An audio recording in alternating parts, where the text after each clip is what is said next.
Qu'est-ce qui se passe dans des zones occupées par les insurgés du M23? L'on a dénombré ces derniers temps par les Nations Unies qu'il y avait un nombre important de personnes qui ont été enlevées dans des hôpitaux. Et c'est vrai. Alors, nous avons un élu, un notable du Nord Kivu qui a pu faire les monitoring. Avec lui, nous allons essayer certainement d'analyser ces thématiques. Bienvenue, M. Jean-Baptiste Kasekwa-Mouindo. Merci David. Vous portez bien. Oui, assez bien. Assez bien. Assez bien parce que comme vous l'avez introduit, ce qui se passe en ville de Bukavu. Bukavu. À Bukavu, oui. Ce qui se passe à Goma, ce qui se passe dans les Rutshuru, les traitements réservés aux déplacés de guerre qui avaient fait 2 ans dans des cas autour de Goma et qui ont été contraints de retourner. Comment sont-ils accueillis par des cadres du M23 AFC qui se comportent comme des monarques dans des zones de retour? Ce qui se passe à Mahagi, vous suivez les cris de détresse. Oui, mais à Mahagi, il n'y a rien là-bas. À Mahagi, c'est l'armée ougandaise qui est entrée. Et quand cette armée est entrée, il n'y a pas de violation, c'est le calme. La population observe impuissant qu'une armée étrangère entre sur le territoire congolais. C'est dans le cadre d'une opération conjointe. Opération dite conjointe, c'est un militaire ougandais qui descend, qui ouvre la barrière. Il n'y a pas d'autorité congolaise pour accueillir. La population congolaise n'est pas bête. Elle comprend que l'État congolais affiche une impuissance criante et que, manifestement, l'Ouganda s'est dit, nous ne laissons pas le Rwanda prendre seul tous les morceaux du grand éléphant Congo. L'Ouganda vient pour prendre ce morceau et cela suscite des craintes. Qu'est-ce qui se passe dans le territoire de Beni où les ADF poursuivent allègrement les tueries, mais particulièrement, comme vous l'avez bien dit, ce qui se passe à Goma atteint son paroxysme. Du 26 au 31 janvier, Goma a vécu 5 jours d'offensive en pleine ville. La ville a connu un carnage. Le bilan préliminaire des services des Nations Unies, des missions, a fait état de au moins 3000 morts. Mais ce qui est beaucoup plus occupant aujourd'hui, c'est que du 1er février au 24 février, jour pour jour, la moyenne des personnes tuées en ville de Goma est de 5 personnes. Le monitoring sommaire que j'ai fait, à 24 jours, 107 cas de personnes tuées par balle. 107 cas. 107 cas, à 24 jours, vous divisez, vous avez 5 personnes tuées par jour. Mais vous avez des dates où on a dénombré 30 personnes tuées en un seul jour, 20 personnes tuées. Ça crée l'émoi, ça crée l'angoisse.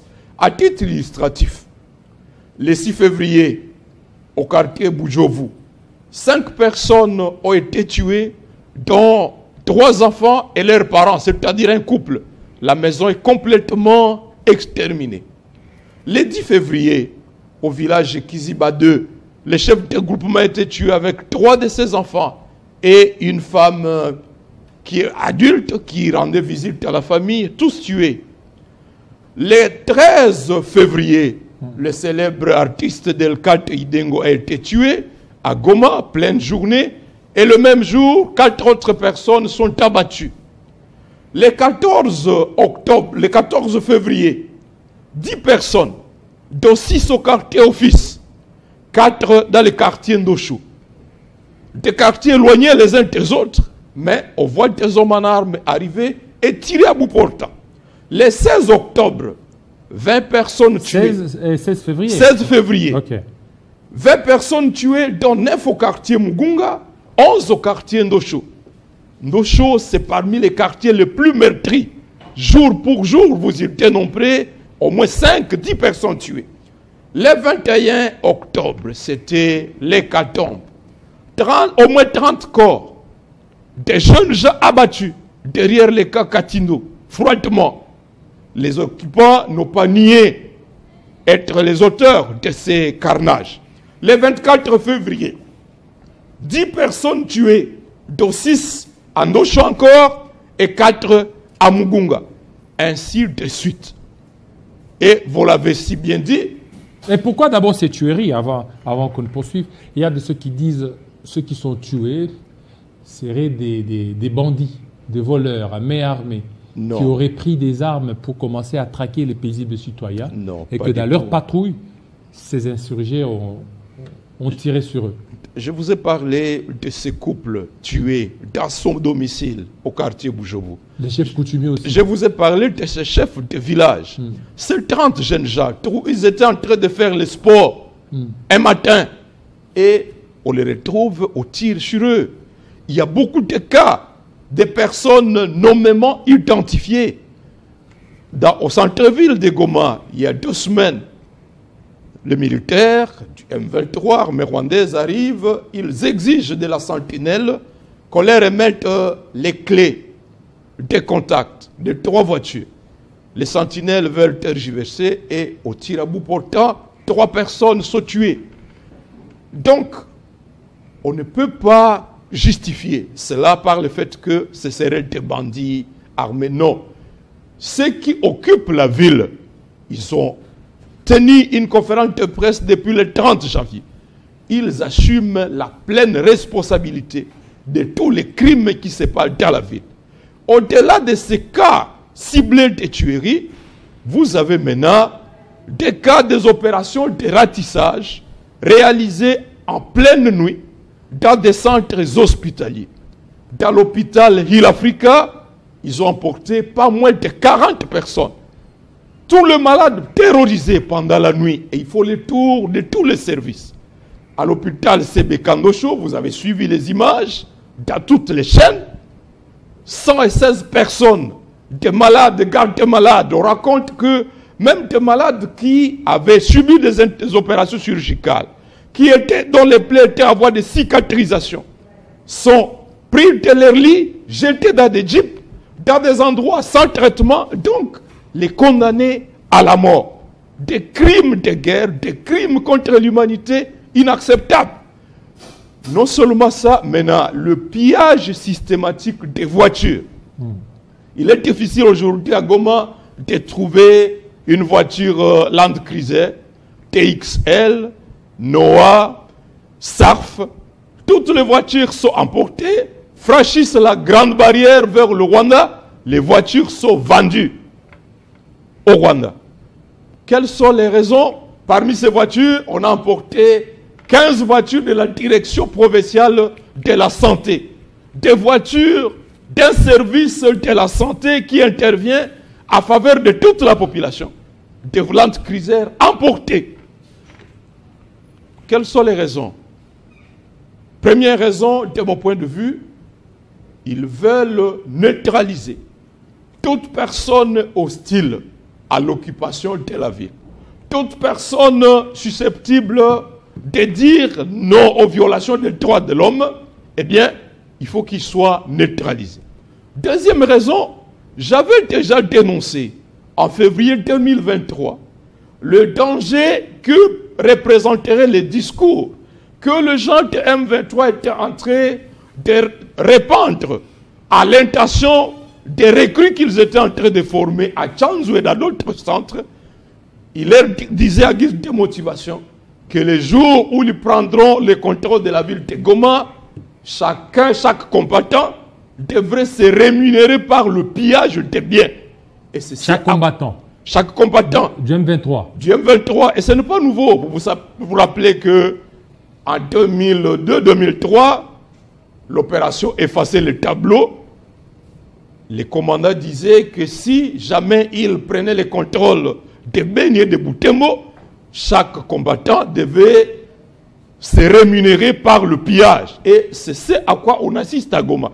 Alors, non seulement à Goma, disais-je, vous suivez les cris de détresse qui viennent de la ville de Bukavu.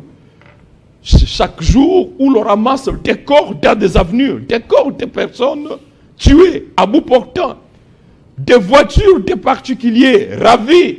Vous avez attendu les cris d'un pasteur un dimanche, oui, pendant que les fidèles sont au culte. Eh bien, les nouveaux occupants arrivent, ravissent les clés de contact et emportent des voitures, destination inconnue. Bref, ce que vivent ces populations-là sont des crimes contre l'humanité. Il est urgent que l'initiative SCC 5 s'accélère pour que, comme l'a proposé Martin voilà, avant qu'on arrive à cette initiative, il y a aussi les enlèvements dans différents hôpitaux. C'est ce que je venais de te dire. Dans l'hôpital Hill Africa, 43 personnes ou 45 enlevées. Dans l'hôpital CBK Ndosho, il y a de cela 3 jours, 116 personnes enlevées la nuit, y compris des gardes malades, des malades. Cette nuit, ils ont encerclé l'hôpital CBK Virunga. Dieu merci, ils ne sont pas rentrés. Peut-être que... Ils ont encerclé. Ils ont encerclé l'hôpital. Pour terroriser Pour terroriser, probablement qu'ils voulaient aussi entrer pour faire ce qu'ils appellent l'opération de ratissage au sein de l'hôpital. Probablement que la direction politique du M23 AFC aurait peut-être été saisie et a interpellé ces gens-là de reculer. Donc, ce qui se passe, c'est une situation insupportable. On veut contraindre tous les jeunes à fuir Bukavu, à fuir Goma. On veut contraindre toute personne qui se montre hostile à l'occupation, les réduire au silence. Et ça, c'est inacceptable. Est-ce qu'il y aurait aussi de recrutement forcé? Alors, les enfants qui avaient déjà commencé à fréquenter les chemins de l'école ont été alertés par des mouvements de jeeps de militaires M23 autour des écoles. J'ai appelé ce jour-là pour savoir si effectivement il y aurait eu des élèves qui auraient été emportés. Dieu merci, les différents préfets contactés ont affirmé qu'il n'y avait pas des élèves qui auraient été emportés. Néanmoins, des jeunes sont arrêtés dans leur maison, enlevés et destination inconnue. On se pose la question, où sont-ils? Sont-ils détenus dans des cachots du M23? Sont-ils emportés vers les camps de Rumangabo pour le centre de formation? Eh bien, ceux qui occupent la ville doivent répondre à ces préoccupations légitimes des populations. Alors, la situation devient de plus en plus dure. Alors, qu'est-ce qu'il faut? Alors, il n'y a pas 4 chemins. Félix a proposé ce dilatoire d'un gouvernement d'union nationale. Et ça me dit que vous êtes déjà partant, hein, décidé, surtout avec le dernier discours de Martin Fayulu, un discours conciliant, pas trop radical. Et déjà, les gens voient en Martin Fayulu un futur Premier ministre. Ça, c'est exclu d'abord. Exclu. Martin a lancé un appel à notre frère Corneille Nangaa, un appel à l'ancien président Joseph Kabila, un appel à Félix Tshisekedi, un appel à tous les Congolais, un appel à l'SCC 5 pour dire notre priorité politique absolue doit être la réconciliation, la cohésion nationale. Pour dire que l'initiative SCC 5 est une opportunité unique. Et je salue ce que l'ancien président a dit dans son interview en Namibie, qu'aucun médiateur étranger ne peut prétendre mieux connaître les problèmes du Congo que les Congolais eux-mêmes. Et donc, nous devons tous soutenir l'initiative des pasteurs, des évêques, avec la collaboration des pasteurs, des églises, des réveils, pour que rapidement on se retrouve autour d'une table. Et Martin Fayulu a proposé 4 questions majeures qui constituent notre cahier de charges. Première préoccupation, comment nous recouvrons l'intégrité territoriale de notre pays? le sommet Dar es Salaam ne nous a pas apporté la solution. Mais est-ce qu'autour d'une table, si nous mettons d'accord, toutes les parties prenantes, ne pouvons-nous pas urgemment trouver des mesures identiques à celles de la conférence des chefs d'État de la CIRGL le 24 novembre 2012, où il avait été décidé rapidement que le M23 se retire de Goma, et ici, on demanderait qu'il se retire également de Bukavu, de toutes les zones environnantes. On demanderait que la sécurité des aéroports de Kavumu, de Goma, soit assurée par une force neutre.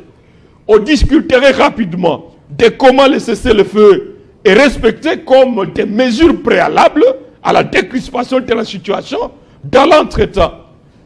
On discute de toutes les questions qui fâchent autour de la réforme de notre armée, de la reconstruction d'une armée véritablement républicaine, efficace, puissante, qui défende l'intégrité territoriale de la RDC. Deuxième question, dit Martin, nous devrions discuter rapidement de la question des droits de l'homme. Parce que parmi les causes à la base de la violence qui pousse plusieurs personnes à prendre les armes, ils évoquent des violations légitimes des droits de l'homme.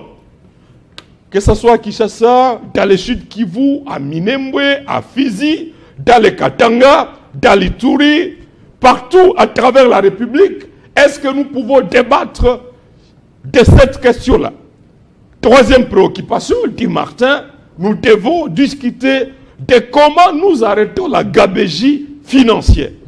Est-ce qu'il est inacceptable que des individus détournent 300 millions, 400 millions, pendant que le pays ne sait pas rémunérer significativement ses agents de renseignement, ses policiers, ses enseignants, ne sait pas construire des routes?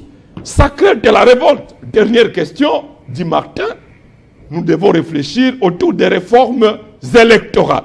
Réforme de la CENI, de la loi électorale, de la Cour constitutionnelle, pour garantir à tous les Congolais le droit de participer à des élections transparentes, libres, et autour d'une table, il est possible que, à peu de temps, les Congolais, les parties prenantes, se mettent d'accord autour de ces questions-là. On arrête la guerre parce que personne n'a le droit d'administrer la mort aux Congolais, quelles que soient ses revendications. La raison d'être de la politique, c'est de trouver des solutions pacifiques à toutes ces revendications, à toutes ces revendications, disais-je, et autour d'une table ronde, sous l'initiative des évêques et des pasteurs, nous estimons que nous pouvons rapidement trouver un consensus. Mais lorsque Félix parle de gouvernement d'union nationale, mais est-ce que le gouvernement FCC cache de 2019 a trouvé solution au problème du pays? Le gouvernement Union Sacrée. Parce que dans le gouvernement Union Sacrée, il y a même un ministre de l'opposition. C'est ce qu'ils disent. Ils ont même qualifié ce gouvernement de warrior. Mais la situation n'a fait que se détériorer. Félix lui-même fait partie du problème. Martin Fayoulou est tendre au nom de la réconciliation nationale. Il invite toutes les parties. Mais en réalité, si nous ne plaidions pas pour la cause de la réconciliation, eh bien, pour Félix, on devait carrément exiger la démission. Mais nous disons, ce n'est pas le moment de tirer les uns contre les autres. Le pays est en danger. Ce que nous avons été plus important, c'est la République. Retrouvons-nous autour des évêques. Mais si Félix continue à se montrer un obstacle à la tenue de l'initiative de l'SCC-5, eh bien, ce sort devrait être tiré par l'Assemblée des Congolais. Voilà, M. Jean-Baptiste Kassekwa. Il y a les évêques qui sont là. Vous appuyez la démarche des évêques. Absolument. Mais cette démarche est vraiment contestée. Le chef de l'État l'a dit, qui n'a mandaté personne. Cela a été relayé par le ministre des Communications, Mouyaya. Est-ce que vous pensez que ces démarches ont la chance de réussir? Nous n'avons pas d'autre choix. Félix ne peut pas revendiquer de contrôler un processus de résolution du problème alors qu'il n'a pas été capable de défendre l'intégrité territoriale. En 2019, janvier, il a hérité d'un pays qui comptait effectivement les 145 territoires. Alors qu'il n'a pas été capable, disais-je, de défendre l'intégrité territoriale, il ne peut pas se prévaloir de contrôler le processus de résolution de la guerre actuelle. Non, il fait partie du problème. S'il estime que son initiative de gouvernement d'union nationale constitue la solution, qu'il dépose son cahier de charges auprès des évêques et autour d'une table, nous allons nous attendre, nous allons discuter de tous les points de vue et de cela, nous allons requalifier la gouvernance de notre pays, nous allons recadrer la marche des institutions et par cette requalification-là, par la restauration de la confiance entre tous les Congolais, nous allons sauver notre pays et nous allons reprendre le chemin de la reconstruction nationale. Alors, on a vu Martin Fayulu aller voir Jean-Marc Akaboun, tout ça, c'est dans le sens de renforcer l'opposition. Pas seulement renforcer l'opposition, Jean-Marc, c'est qui connaît Mike Moukebaye, sont des compatriotes injustement incarcérés. Il y en a tant d'autres, les Alessi Wako, députés provinciaux du Nord Kivu et d'autres, et que les trois premiers aient été libérés. Eh bien, Martin Fayulu et tous les compatriotes de la Mouka se sont dit, allons remercier Dieu, allons encourager Jean-Marc. Ce matin, c'était Jean-Marc, c'était Mike Moukebaye qui est venu saluer son aîné, Martin Fayulu. Demain ou après-demain, c'est vers cette Kikouni et nous allons continuer. Et vous aviez remercié aussi le chef de l'État, Félix Tshisekedi. Non, parce vous ne pouvez pas remercier quelqu'un qui, injustement, prive les citoyens de leur liberté. Mais c'est lui aussi qui a fait assez qu'au lieu qu'ils puissent purger leur peine, il a abrégé leur peine. C'est comme ce qui se passe dans les cachots de la DEMIAP aujourd'hui. Des cachots qui sont sous le contrôle direct de la présidente de la République. Mais est-ce que vous avez été là? Mais nous avons des témoignages accablants. Bon, écoutez. Autour de la cellule appelée Guantanamo. C'est un mouroir. Des Congolais sont en train de mourir. Bon, ça c'est vous qui les dites. Hein. Il faut avoir des preuves. Alors, j'étais en train de dire, par rapport à d'autres opposants, il y a aussi Katumbi, il y a aussi Joseph Kabila. Quand est-ce que Martin ira le voir? Mais Martin Fayulu a rencontré Moïse Katumbi à Bruxelles. Nous nous rencontrons à Bruxelles, oui, en octobre dernier. Nous nous rencontrons avec le secrétaire général de PPRD, Emmanuel Chaltari. Mais ce n'est pas Martin Fayulu qui pilote l'initiative de la médiation. Je pense que les évêques et les pasteurs, dans leur agenda, ont certainement rencontré le délégué de l'ancien président. Ils ont rencontré Moïse Katumbi et tout son staff. Ils ont même été à Goma. Ils ont été à Nairobi. Certainement qu'ils seront à Luanda, à Kampala. Ils ont été en Belgique. Bref, les évêques et pasteurs font un effort pour rencontrer, mobiliser le plus grand nombre possible et ce serait incompréhensible que Félix soit le seul à se dresser en obstacle à cette initiative. Alors aujourd'hui on a vu les évêques qui sont allés, ils ont vu Kaguta Museveni, ils verront le président angolais, ils ont vu le président rwandais, ils ont vu le président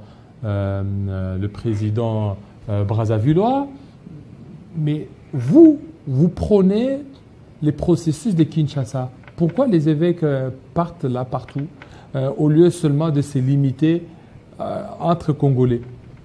Bien, ils sont suffisamment intelligents pour comprendre la nécessité d'un soutien régional, d'un soutien continental aux initiatives lancées en interne par les Congolais.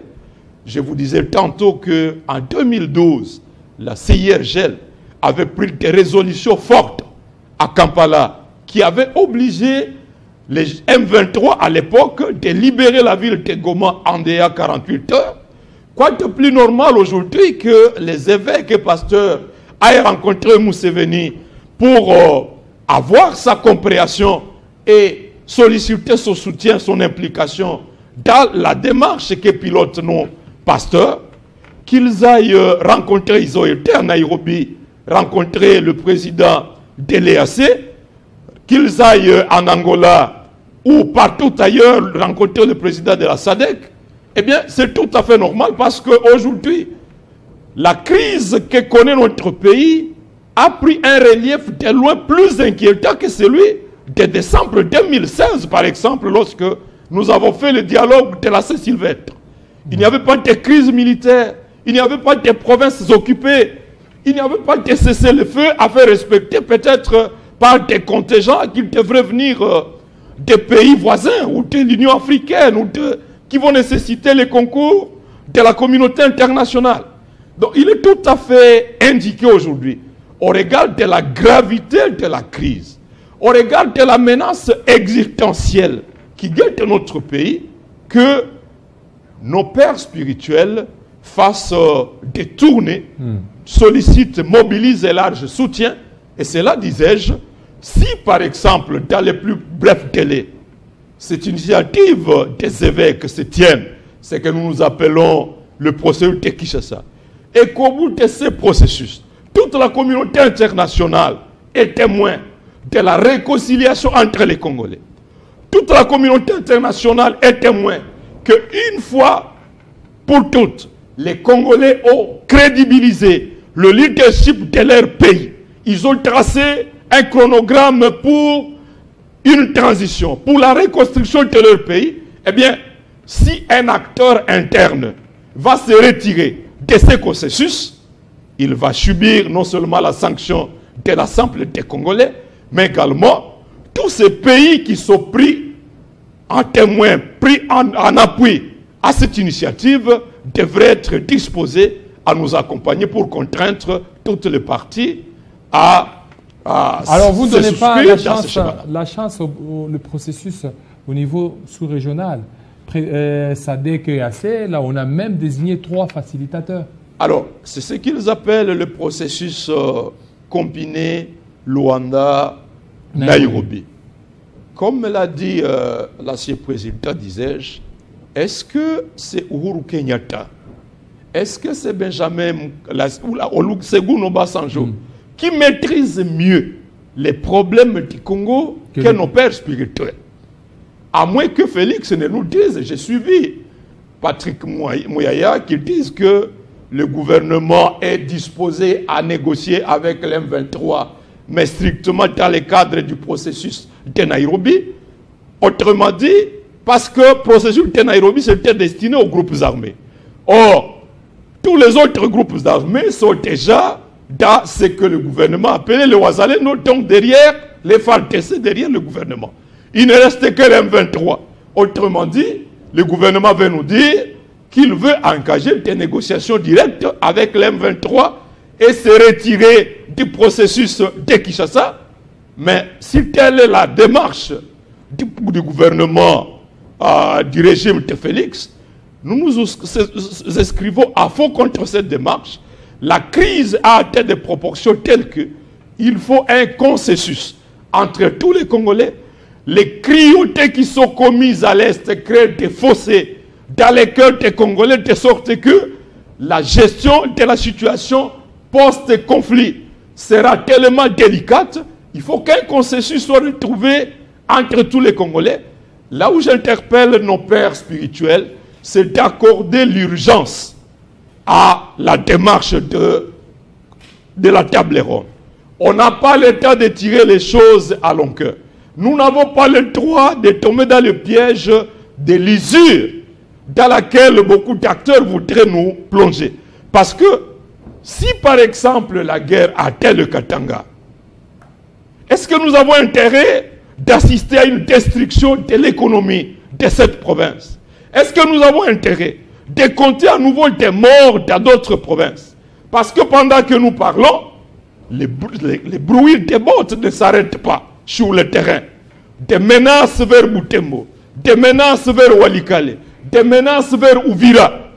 Et donc, il est impérieux que les évêques, les pasteurs accordent de l'urgence, mais également que toutes les parties prenantes soutiennent cette initiative et ici, principalement, M. Félix, qui semble tenir encore un langage pas clair, alors qu'il va également de son intérêt que la paix soit retrouvée sur toute l'étendue de la République, que la cohésion nationale soit rebâtie afin de mettre fin à l'agression contre notre pays. Merci. Et de redonner à notre pays toutes les chances de se reconstruire. Merci beaucoup Jean-Baptiste Kassekwa, surtout de votre passage. Et tout de suite, un jeune, celui-là, c'est Nicolas Kayembe. Tout de suite.